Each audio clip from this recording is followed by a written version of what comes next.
ശക്തമായ മഴ തുടരുന്ന പശ്ചാത്തലത്തിൽ കോട്ടയം ജില്ലയിലെ വിദ്യാഭ്യാസ സ്ഥാപനങ്ങൾക്കും നാളെ അവധി പ്രഖ്യാപിച്ചു എന്ന വിവരം കൂടി ഇപ്പോൾ വരുന്നുണ്ട്. അംഗനവാടികൾ, പ്രൊഫഷണൽ കോളേജുകൾ ഉൾപ്പെടെയുള്ള വിദ്യാഭ്യാസ സ്ഥാപനങ്ങൾക്കാണ് ജില്ലാ കളക്ടർ അവധി പ്രഖ്യാപിച്ചത്. ടോബി ജോൺസൺ വിവരങ്ങൾ നൽകും കോട്ടയത്തു നിന്ന്. ടോബി, ഇന്നും കോട്ടയത്ത് അവധിയായിരുന്നു, നാളെയും അവധി പ്രഖ്യാപിച്ചിരിക്കുന്നു. കനത്ത മഴ തുടരുകയാണോ ജില്ലയിൽ ഇപ്പോഴും?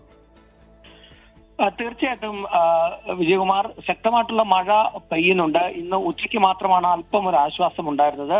എന്നാൽ ബാക്കിയുള്ള സമയം മുഴുവൻ ശക്തമായിട്ടുള്ള മഴ വിവിധ മേഖലകളിൽ പെയ്യുന്നുണ്ട്.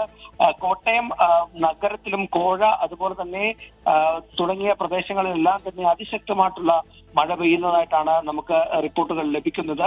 ഇതിന്റെ പശ്ചാത്തലത്തിലാണ് ഇപ്പോൾ ജില്ലാ കളക്ടർ നാളെ കൂടി അവധി പ്രഖ്യാപിച്ചിരിക്കുന്നത്. ഇന്ന് രാവിലെയാണ് വിദ്യാഭ്യാസ സ്ഥാപനങ്ങൾക്ക് അവധി പ്രഖ്യാപിച്ചത്. എന്നാൽ നാളത്തെ സാഹചര്യം, കാലാവസ്ഥാ മുന്നറിയിപ്പുകൾ കൂടി കണക്കിലെടുത്തുകൊണ്ടാണ് ഇപ്പോൾ അവധി പ്രഖ്യാപിച്ചിരിക്കുന്നത്.